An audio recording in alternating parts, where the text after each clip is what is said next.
Administración patrimonial y tributaria de las PYME en un contexto de estrés. Sebastián Domínguez, tributarista. Cintia Manis, escribana, autora del libro Si lo hubiera previsto. Bueno, dejamos lo mejor para el final. ¿Está bien? ¿Sí? Bueno, Sebastián, gracias. Cintia, un placer Hola, que estén gracias. acá. Un gusto. Vamos a hablar de dos temas, importantes, porque venimos con mucho tema de financiamiento y estas cuestiones, pero vamos a meternos con otras patas muy fuertes para las pymes, el tema impuestos, ninguna duda, ahora viene la moratoria, y también la cuestión patrimonial. Cintia, bueno, estás con tu libro Si lo hubiera previsto. Estoy con mi libro, gracias. Bueno, un placer. Y te metes en ese libro con un montón de cuestiones que tienen que ver con los conflictos que hay, digamos, desde el punto de vista familiar, pero también las pymes, lo que está pasando en las pymes y cómo cuesta administrar el patrimonio de las empresas. Sí, la verdad que las pymes a veces, o las empresas, no piensan en la continuidad.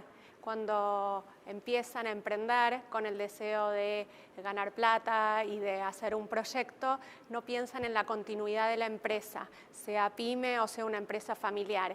Entonces termina supeditado la continuidad de la empresa o de la pyme a los socios, a la voluntad de los socios o a la planificación.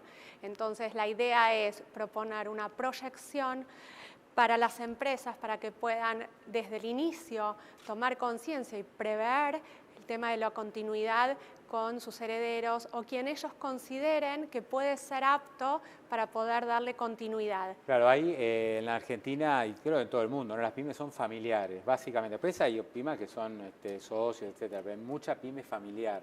Mucha pyme que viene con varias generaciones. Hay varias historias en el libro, sí, muy interesante. La primera, especialmente, es una historia de una pyme familiar que viene con un inmigrante y después, bueno, van pasando cosas en las sucesivas generaciones. Hay muchos casos justamente en la Argentina de inmigrantes que llegan con nada a nuestro país y empiezan con su energía y a planificar un futuro y de a poco crecen y bueno, y después pasa de generación en generación y bueno, hasta que llega alguna que no tiene la planificación hecha o no proyectó en quién iba a manejar la empresa y llega a romper los vínculos entre los hermanos, no tienen continuidad con relación a los empleados y después tienen los problemas con la FIP porque le vienen todos los impuestos, claro, etc. Y además se dan casos de, digamos, la pyme familiar. Bueno, después hay dos nietos que tienen la vocación de continuar con lo que empezó el abuelo y otros dos que se quieren dedicar a la pintura, se quieren dedicar a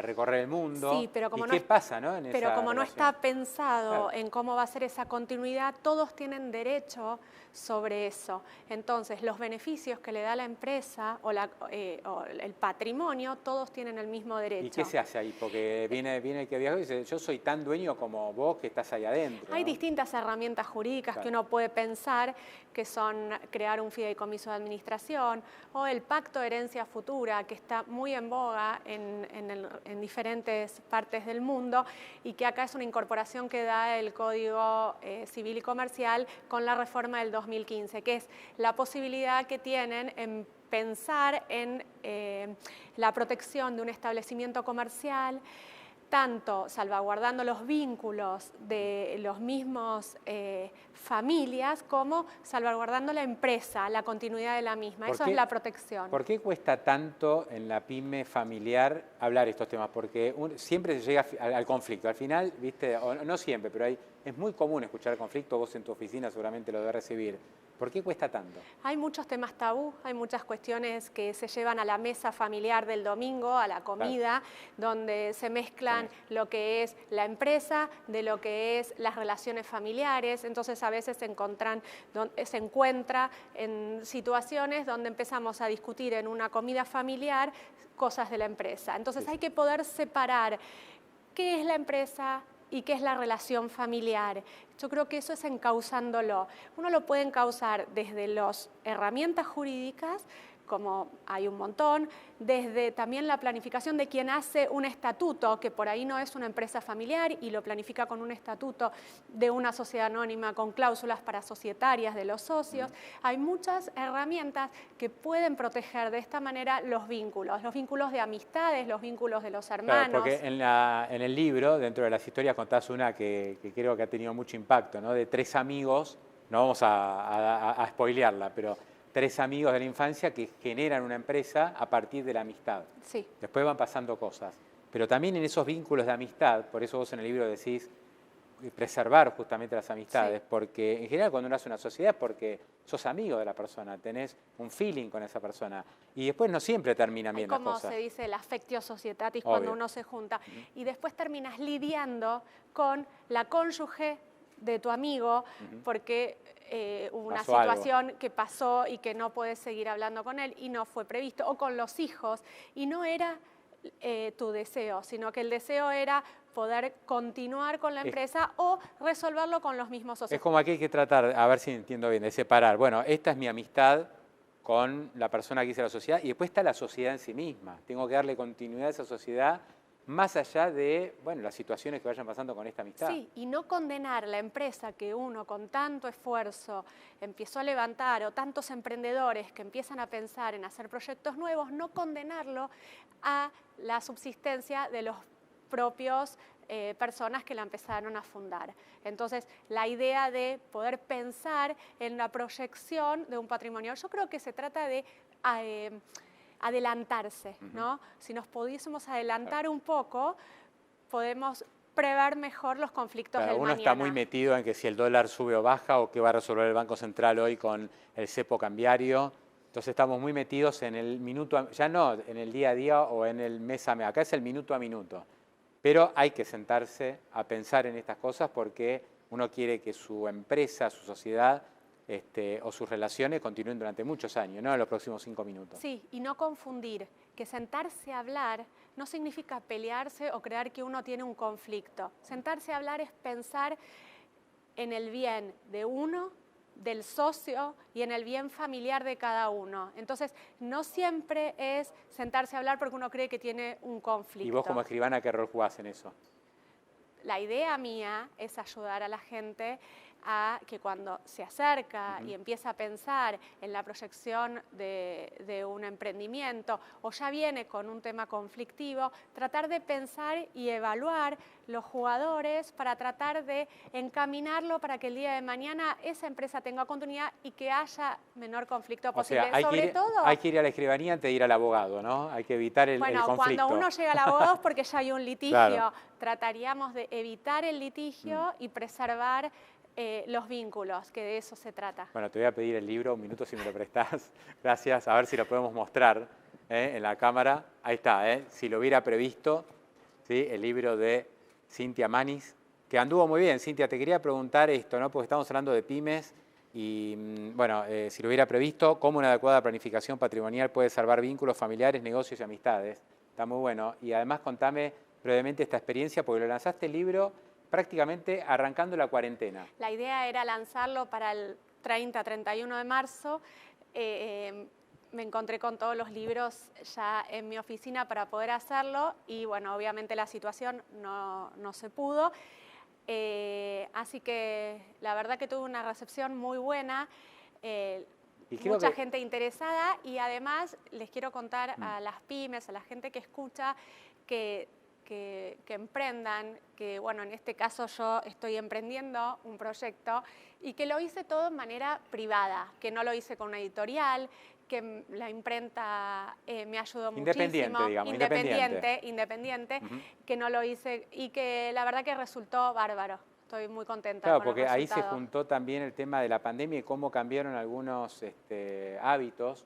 Y la gente se puso a leer, ¿viste? Entonces vos saliste con tu libro en redes sociales y mucha gente tiene ganas de empezar a pensar en otras cosas, tiene más tiempo, me parece, sí, ¿no? Y por otro lado me permite, por medio del Instagram y el tema de poder venderlo en forma directa, me permite acercarme a los lectores, a la gente me cuenta sus historias, sus conflictos y bueno, y tratar de ver las inquietudes es una muy, muy linda experiencia. Muy buen camino. Bueno, vamos a dar entonces el Instagram y la página web del libro, así que está escuchándonos, si tiene ganas, se mete. El Instagram es @si lo hubiera previsto, donde además cuento un poco de las historias del libro y hay verdaderos y falsos para desmistificar algunas creencias y un diccionario que trata algunas definiciones jurídicas que tratan de acercarse un poco más al vocabulario ameno. Y la web es silohubieраprevisto.com. Y ahí directamente pueden entrar, hay un mail también donde me pueden escribir que figura en la página. Y ahí compran el libro, así vos podés seguir con este proyecto. Entrando a la web pueden comprar el libro. Bueno, Cintia, gracias, excelente. Gracias. Este libro, no sé si está dedicado, creo que no, así que por ahí tiene dueño, porque Sebastián ya está mirando con cara, che, a mí no me toca nada de esto. Bueno. Seguro que es muy interesante porque uno lo ve en la práctica, ¿no? Sí. O sea, nosotros como contadores lo vemos, que las empresas piensan en el día a día, los que fundan las empresas, y se encuentran cuando quizás ya están en la última etapa de su vida, que no generaron un management para poder venderla, que los hijos no continúan, bueno, y entonces... Son cosas que uno dice, lo dejo siempre para más adelante, ¿viste? Siempre va a haber tiempo hasta que no hay más tiempo. Seguro. Entonces, Sebastián, bueno, gracias por venir. Última parte de este gran evento que ha sido Pymes 2020, una experiencia para todos realmente. Así que les agradezco que estén acá cerrando el encuentro y vamos a hablar de lo que están todos esperando, la moratoria. Un poco de consejos para la pyme que antes de pensar en todo lo que hablamos tiene que ver cómo hace con los impuestos. Con los impuestos que no puedo pagar, tal cual. Bueno, muchas gracias Pablo por la invitación, la verdad que el evento es excelente. Y armamos estas diapositivas como para ver visualmente algunas cuestiones que consideramos muy importantes. Primero, tener bien claro, se pueden ingresar deudas vencidas al 31 de julio. Esto implica que una sociedad que tiene cierre diciembre, cerró su balance en diciembre del año pasado, va a poder entrar la deuda de ganancias, enero, febrero también. Ya marzo no, porque marzo vence con posterioridad. Personas humanas que no pudieron presentar y pagar su declaración jurada de ganancias 2019, bienes personales, no pueden entrar. No. Porque como se pasó el vencimiento a agosto, no está incluido en esa situación. La ley no está publicada, o sea, tiene número 27.562, pero no está publicada. Entonces, se puede aprovechar este tiempo porque tienen que saber las empresas que si pagan una deuda, por ejemplo, del año 2014, tienen el efectivo para pagar de contado y lo pagan antes de la entrada en vigencia de la ley, se les condonan los intereses. Entonces ahí no les conviene esperar a entrar en la moratoria, quizás. Ok.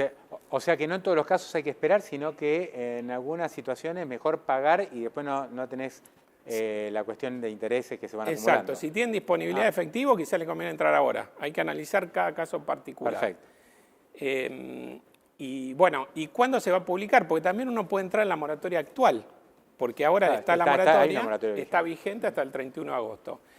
¿Y qué pasa? Esto establece nuevos requisitos, que uno quizás para determinados contribuyentes, si tienen activos financieros en el exterior, los van a tener que traer una parte.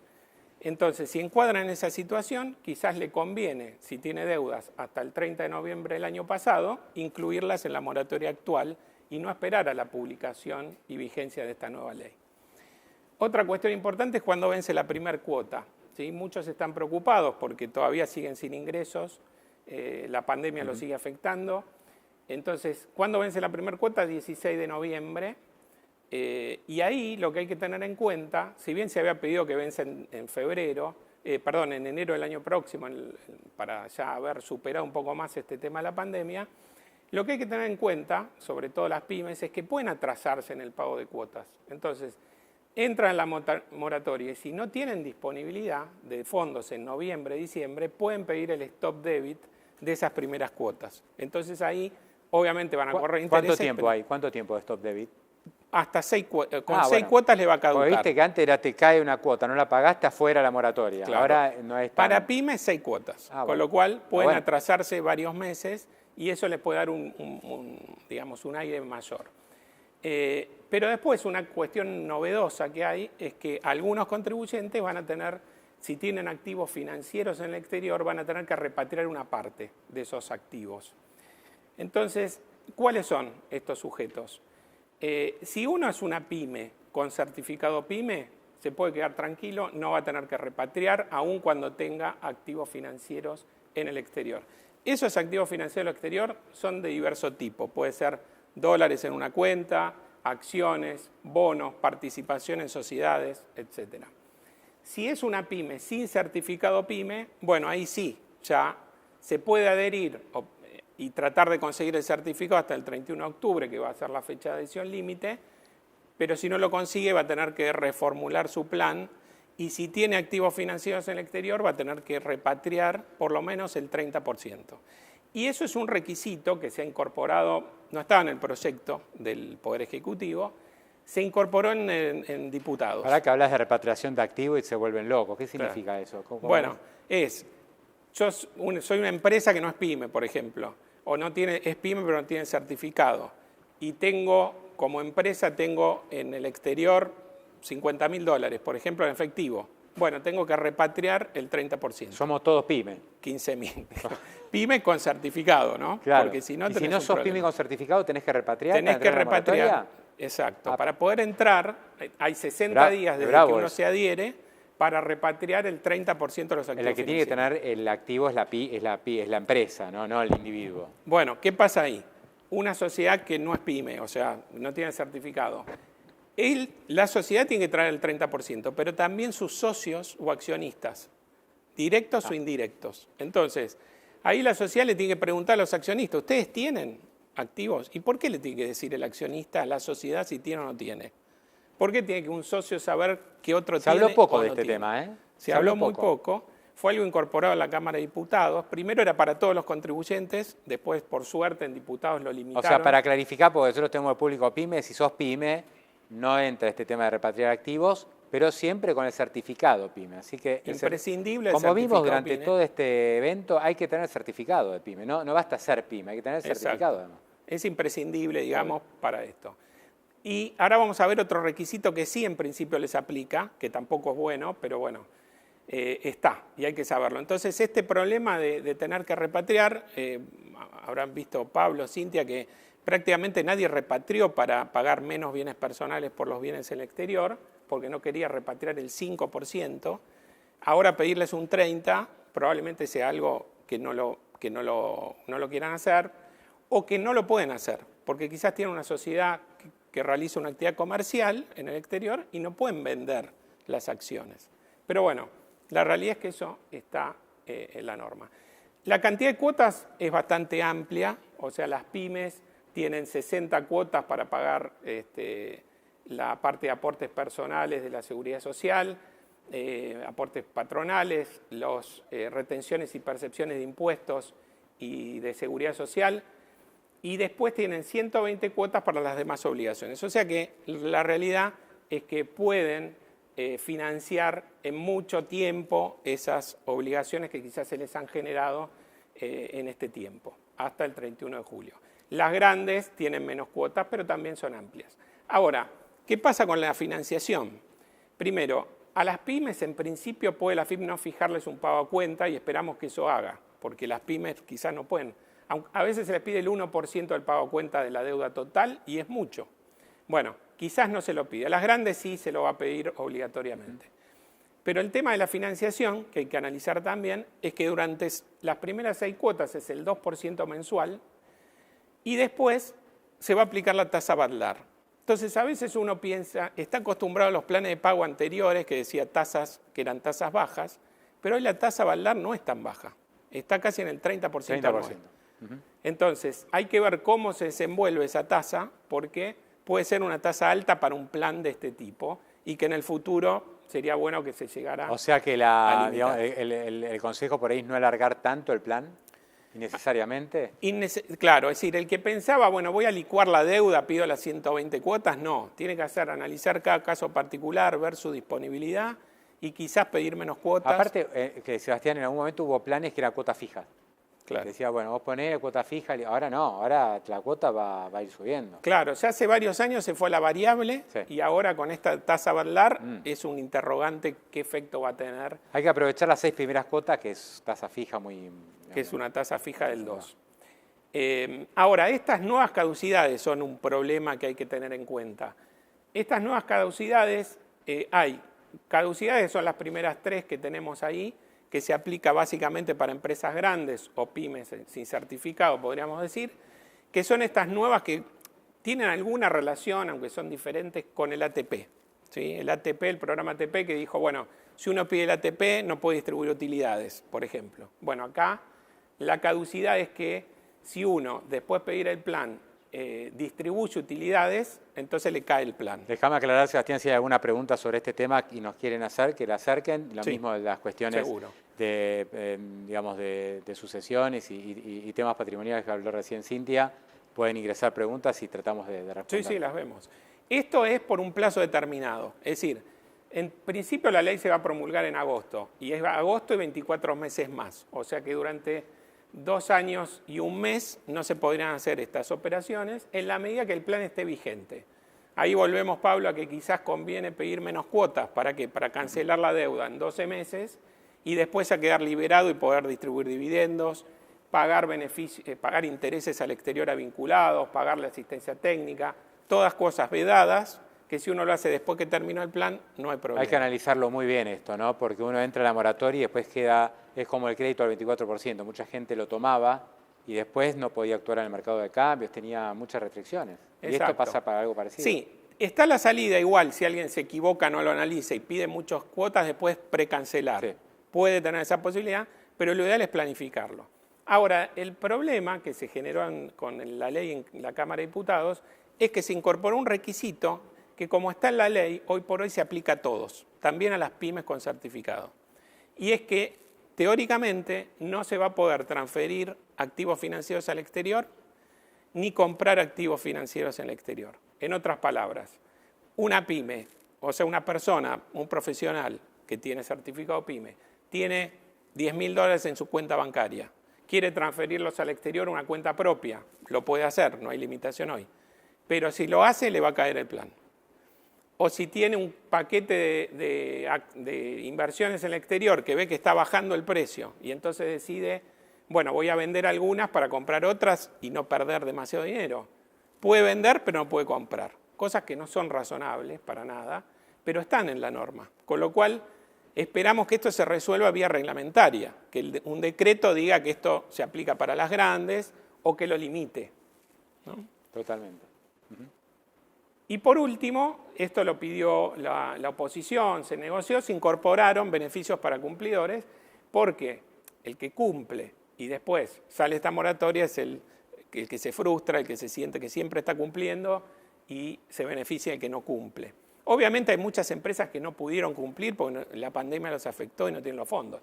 Pero para los cumplidores hay unos beneficios, pero cuando uno los analiza, la realidad es que son muy magros. O sea, los monotributistas se pueden beneficiar entre 1.000 pesos y 17.500 pesos, que realmente si alguien cumplió con sus obligaciones, analizado la fecha de la publicación de la ley, de los últimos 3 años y 8 meses, decirle vas a tener un beneficio de 1.000 pesos, no es ningún incentivo.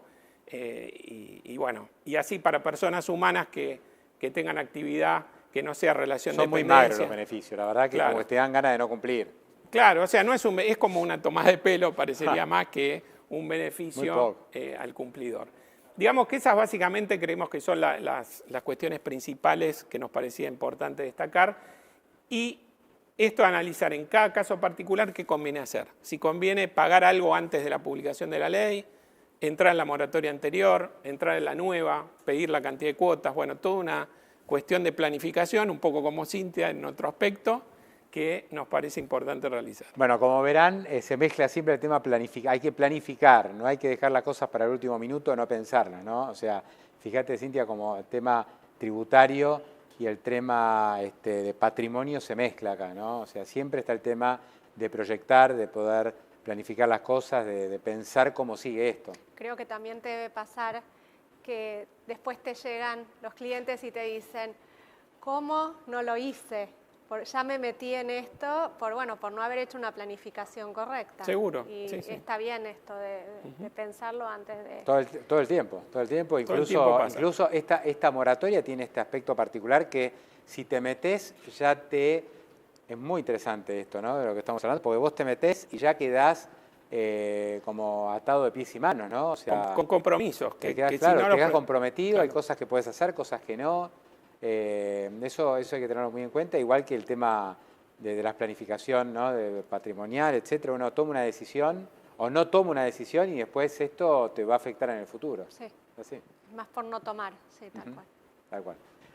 Sebastián, Cintia, un placer, ¿eh? La verdad que nos pasamos un poquito de tiempo, pero bueno, fue productivo. Gracias a ambos por haber estado. Y bueno, vamos cerrando este evento Pymes 2020. La verdad que hubo un trabajo muy grande atrás de esto, pero bueno, estamos muy satisfechos con el resultado. Ojalá que ustedes también. Tuvimos muchísima cantidad de gente visitando la página y creo que esto va a ser un poco la norma en los próximos meses, quizás años, en lo que respecta a eventos corporativos, ¿no? La posibilidad de vernos, de estar aquí charlando, pero que la gente lo pueda seguir por streaming, que puedan hacer también preguntas, contestar encuestas como ha sucedido. Eso por ahora se va a seguir haciendo online, pero es, creo, ¿no? un escalón, un salto de lo que son los webinars tradicionales que hemos tenido en los últimos meses. Así que, bueno, un placer. Gracias de vuelta al Sheraton Hotel Buenos Aires, que nos facilitó las instalaciones y ha puesto toda a disposición nuestra y de los invitados. También Congress Rental, que bueno, llevó adelante también toda la parte técnica que salió súper impecable. A Connie Balmaceda, a Dana Jiménez también desde Lincoln, a Gustavo Kogan, a Ceci Bobes desde Radio Millennium, que nos ha apoyado. Y bueno, a todos los que hicieron posible este evento, gracias nuevamente. De vuelta, te saludo, Cintia, un placer. Gracias. Sebastián, gracias. Y bueno, espero que nos encontremos pronto. Así que un gusto y hasta la próxima.